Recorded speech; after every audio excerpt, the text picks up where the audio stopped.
Say again for 310 on the heading for Delta Uniform. Vous invitez là, madame? Oui, c'est envoyé. Il y a des missions contrat qui arrivent.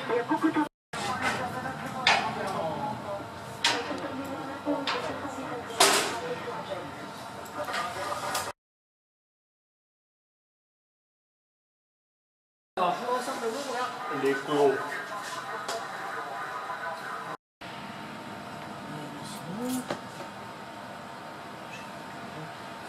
Sur un appareil à son.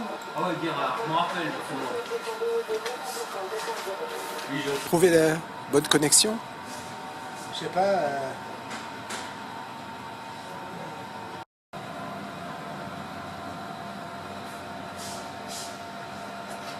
Pour le ministère des Parcs et Attrapes. Je suis prêt. Bon, alors l'autre fois, on s'est fait bananer comme des cons.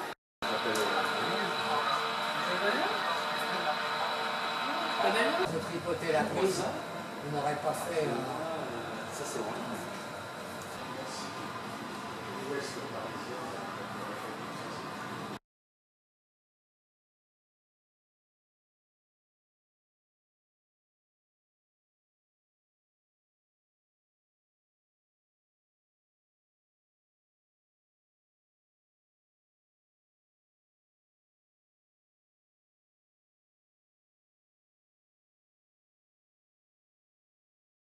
La semaine dernière.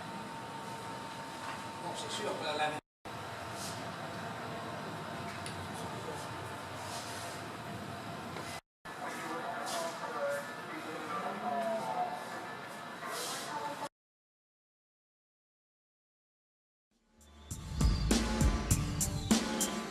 Près d'1 million de vols furent gérés au cours de l'année 1973 sur les positions de contrôle identiques à celles exposées ici.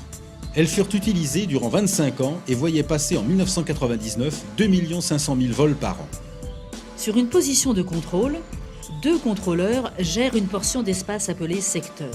Le contrôleur radar, qui parle directement au pilote, assure la gestion en temps réel et la résolution des conflits.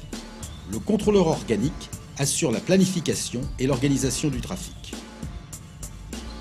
Au centre, les écrans radars dont l'image est élaborée dans chaque centre de contrôle par 8 radars déportés. Devant eux, le tableau de strip. Ce sont des bandes de papier synthétisant les informations essentielles, indicatifs, type d'appareil, vitesse, terrain de départ et de destination, route suivie, altitude. Ils peuvent ainsi gérer le trafic et surtout détecter les risques de collision. Le digitatron est l'interface entre le contrôleur et le système. Son écran tactile permet de renseigner en temps réel les calculateurs de tout changement d'altitude, de route, voire de destination, et donc de distribuer des informations à jour au secteur suivant. Le contrôleur est en liaison vocale directe avec les pilotes. Les platines radio permettent de sélectionner les fréquences utilisées. La chaîne radio exploite des antennes principales et des antennes secours, mais en cas de panne de la chaîne radio, le contrôleur dispose du secours ultime radio. Par téléphone, le contrôleur est en relation directe avec les secteurs environnants, les aéroports de sa zone, les organismes de contrôle militaire, pour échanger en temps réel toute information nécessaire à la gestion sûre des vols. Enfin, il dispose de cartes des trajectoires et procédures essentielles de son secteur, ainsi que d'écrans de télévision internes fournissant des informations sur la météo, l'état de l'espace et des moyens techniques.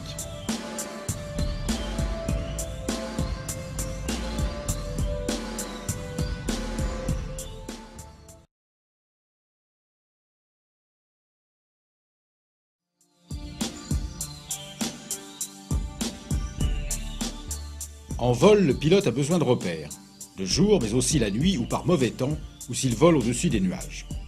Ces repères furent d'abord visuels, routes, voies ferrées, phares aéronautiques, puis radioélectriques, complétés par des moyens embarqués tels les centrales à inertie et aujourd'hui satellitaires de type GPS.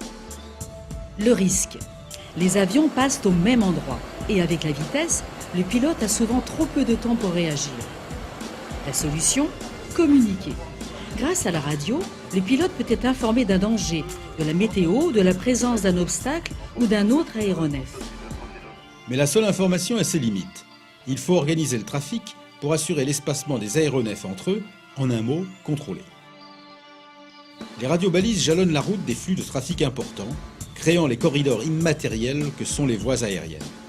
Les abords des aéroports sont protégés par des zones de contrôle d'aérodrome et des régions de contrôle terminal, les CTR et les TMA. Ce sont des espaces aériens contrôlés, à l'intérieur desquels les pilotes suivent les instructions de contrôle, route, altitude, cap et vitesse. Les contrôleurs y assurent l'anti-collision. En dehors des espaces aériens contrôlés, les aéronefs évoluent librement, sans contact radio obligatoire. Ce sont les espaces aériens non contrôlés, domaine de l'aviation légère, mais aussi de l'aviation militaire.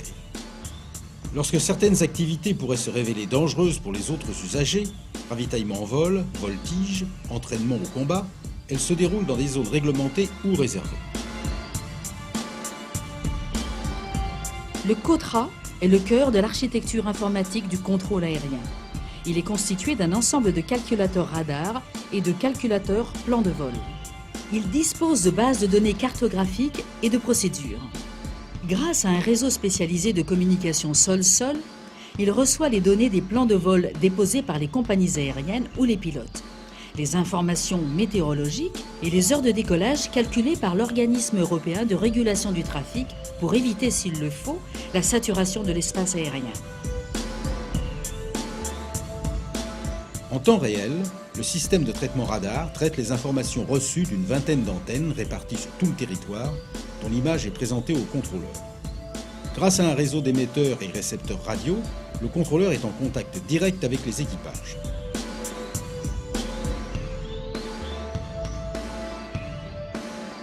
Près d'1 million de vols furent gérés au cours de l'année 1973 sur les positions de contrôle identiques à celles exposées ici.